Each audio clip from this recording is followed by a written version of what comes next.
자, 그러면 다음 주제로 넘어가 보겠습니다.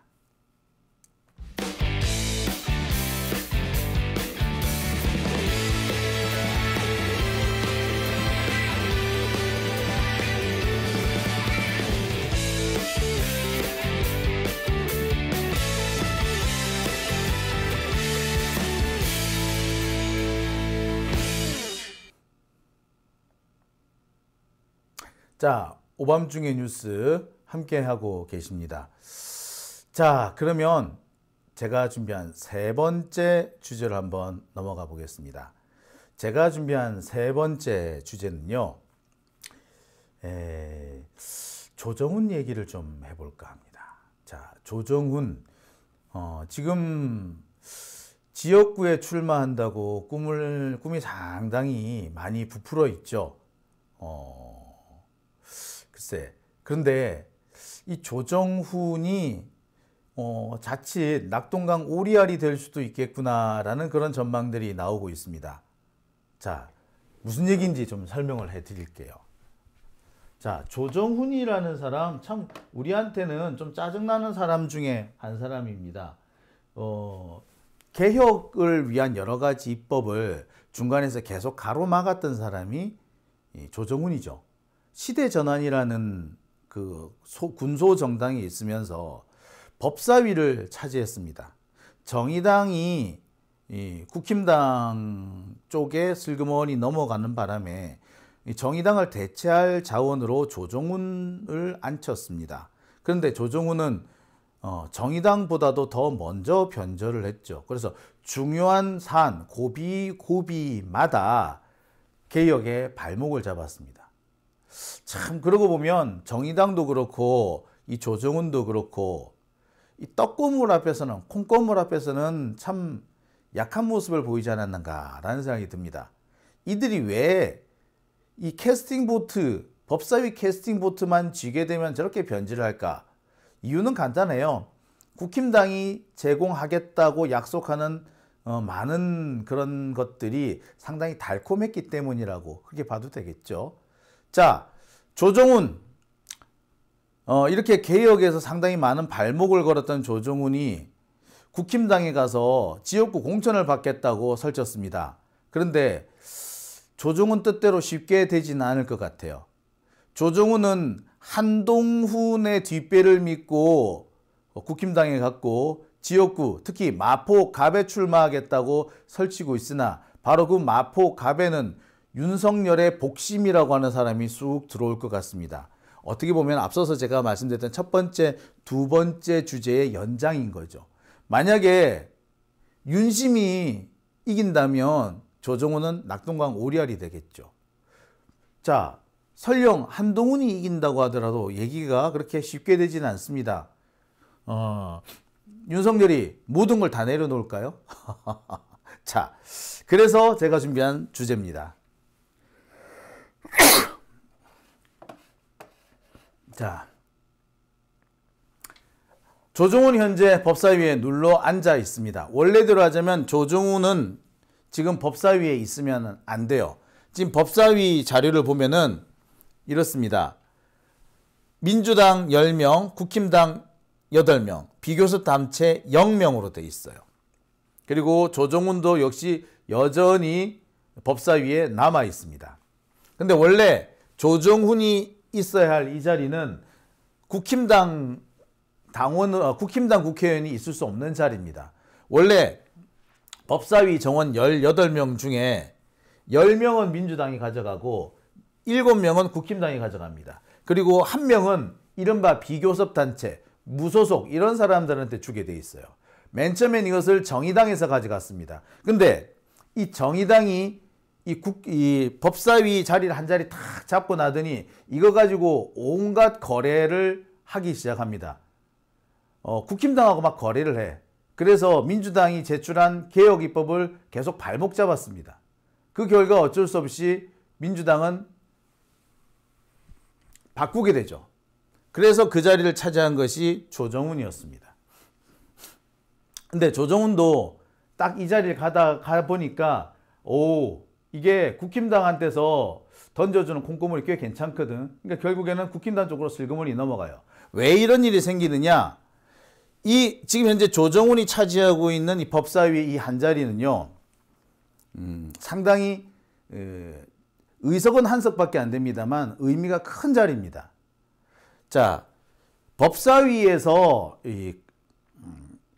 의안을 통과시키려면 물론 여야 합의가 되어야 되는데 여야 합의가 잘 안 되는 상황이 돼버리면은 60% 이상의 지지를 받아야지 이 법안이 통과가 됩니다. 그러니까 법사위원 중 18명 중에 11명이 찬성을 해야지 법사위에서 안건이 통과되게끔 만들어 놨어요. 자, 그런데 여기서 민주당은 딱 10석만 가지고 있는 겁니다. 한 석이 모자라요. 그런데 그 한 석을 누구한테 줬다? 비교섭 단체에 준 거죠. 그리고 국힘당이 7석을 가지는 겁니다. 그러니까 사실상 조정훈이 차지하고 있는 이 한 석은 한 석이지만 법안을 통과시키느냐 못 통과시키느냐를 좌우하는 그런 자리였던 거예요. 만약에 조정훈 같은 사람이 민주당 편을 들면 법안이 통과고 조정훈 같은 애가 국힘당 편을 들면 법안이 통과 안 되는 이런 황당한 상황이 벌어지게 된 겁니다. 그런데 우리나라의 모든 법률안은 법사위를 다 통과하게 돼 있어요. 법사위를 다 거쳐야 돼요. 결국에 우리나라 모든 국회를 통과하던 모든 법안을 캐스팅 보트를 쥐게 되는 사람이 조정훈이 돼버린 겁니다. 원래 이 자리는 그래서 제3지대 말 그대로 중립인 비교섭 단체 정의당이나 무소속 의원이 가져가는 자리였죠. 그런데 이 자리를 지금 조정훈이 차지한 상태에서 국힘당에 가버렸습니다. 자, 원래는 이 자리는 이렇게 당적이 바뀌면은요, 내어놔야 되는 자리입니다. 조정훈은 이 자리에 계속 있으면 안 돼요. 근데 지금 조정훈이 안 나가고 있죠. 이와 관련해서 지금 오래전부터 여러 가지 주장들이 나왔습니다. 당장 정의당에서는 야, 조정훈 네가 갖고 있는 그 자리 우리 자리야. 꺼져. 우리한테 넘기고 가란 말이야. 라고 강력하게 요구를 하고 있습니다. 조정훈이 소수 정당의 몫을 빼앗았다. 라고 강력하게 항의를 하고 있죠. 뿐만 아니라 민주당도 왜 국힘당 의원이 그 자리에 있느냐. 비교섭 단체 몫이니까 빨리 꺼져라 라고 요구를 합니다. 그러면서 잘 아시다시피 우리 김진표 국회의장한테 빨리 이 조정훈 문제를 해결해 달라고 여러 차례 요구를 하고 있습니다. 근데 아직까지도 조정훈은 움직이지 않고 있습니다. 국힘당에서도 이 문제를 정리를 안 하려고 해요. 사실 이렇게 되면 최종적으로 정리를 해야 될 사람은 국회의장입니다. 김진표가 이 문제를 정리를 해야 돼요. 국회가 합의 정신에 따라서 여야 합의 정신에 따라서 운영되어야 되는데 합의를 해놓고도 약속을 지키지 않으려고 한다면 이게 과연 국회겠습니까? 따라서 이 자리는 빨리 김진표 국회의장이 손을 써야 돼요. 근데 김진표 의장이 지금 손을 안 쓰고 있는 것 같습니다. 김진표가 이런 식으로 하는 거는 사실상 윤석열 정권을 뒤에서 도와주는 것이라고 해도 과언이 아닐 겁니다. 참 답답하지 않을 수가 없는데요. 자, 어쨌거나 지금 이런 상황이 벌어지고 있습니다. 자, 이렇게 법사위를 분탕질 치고 국회를 분탕질 치고 더 나아가서 개혁을 분탕질 친 조정훈은 그 대가로 국힘당에 입당을 했고 국힘당에서 공천을 받겠다라고 하고 있습니다. 이른바 국힘당의 지금 인재 영입위원으로 활동을 하고 있죠. 누구 말 맞다나 한동훈의 복심이다. 한동훈과 아주 가까운 사람이다. 최측근이다. 이런 얘기까지 해요. 대놓고 이 조정훈이 언론에 나가서 한동훈을 떠받들어주는 얘기도 많이 했습니다. 참 이런 거 보면은 씁쓸하죠. 지금 소위 말하는 보수 진영에서 난다 긴다 혹은 여기저기에서 이름 내고 있는 사람들 가만히 살펴보면 상당수가 진보 민주 진영에서 몸집을 키웠던 사람입니다. 처음 시작은 민주 진영, 진보 진영에서 출발을 해서 어느 정도 몸집이 크게 되면 갑자기 배신 변절 때리고 국힘당에 넘어가서 그때부터 자기 몫을 챙기기 시작합니다. 대표적인 사람이 사실은 하태경이 있죠. 원희룡도 마찬가지입니다. 원희룡, 하태경 다 마찬가지예요. 진중권 뭐 더 말할 것도 없겠죠. 마치 민주적이고 민주 진보 진영의 한 사람인 것처럼 몸집을 키우고 시민들의 지지를 받고 그래서 인지도를 높여놓고 막상 인지도 없고 여기저기 좀 불려다니고 몸집이 커지니까 어느 날 갑자기 입장을 바꿔서 자기를 키워준 민주 진보 진영을 배신하고 국힘당으로 적폐로 말을 갈아타는 거죠. 김경률 대표적인 사람 중에 한 사람입니다. 참여연대에서 그렇게 오랫동안 활동했다는 사람이 갑자기 뒤통수 때리고 가지 않았어요. 자, 오늘 지금 말씀을 드리고 있는 조중훈만 해도 마찬가지입니다. 진보정당인 것처럼, 소수 진보정당인 것처럼, 그래서 민주당의 힘으로 국회의원이 돼놓고서는 이제 와서 뒤통수를 때리고 있는 거죠. 참 이런 거 보면은 씁쓸해요. 그러니까 우리가 얼마나 사람 보는 눈이 없는지 여기서 드러나는 겁니다. 좀 그럴싸한 엘리트라고 해서 사람 제대로 검증도 안 하고 이 사람이 정말 뿌리 깊이 민주와 진보의 그리고 공익과 민중과 역사에 복무할 사람인지 확인조차 하지도 않고 덜커덕 자리를 주니까 이런 문제가 생기는 거 아닙니까? 양향자 의원만 해도 마찬가지죠. 뭐 한둘이 아닙니다. 자, 조정훈 참 열받죠. 자, 이런 조정훈이 국힘당에 가서 지역구 국회의원이 되겠다고 합니다. 노웅래 의원의 지역구 마포갑에 가겠다고 해요. 마포갑은 뭐 여러분들 잘 알고 계시다시피 노웅래 의원이 아마 공천을 못 받거나 아니면 공천을 받는다고 하더라도 당선되기 어려울 걸로 보죠.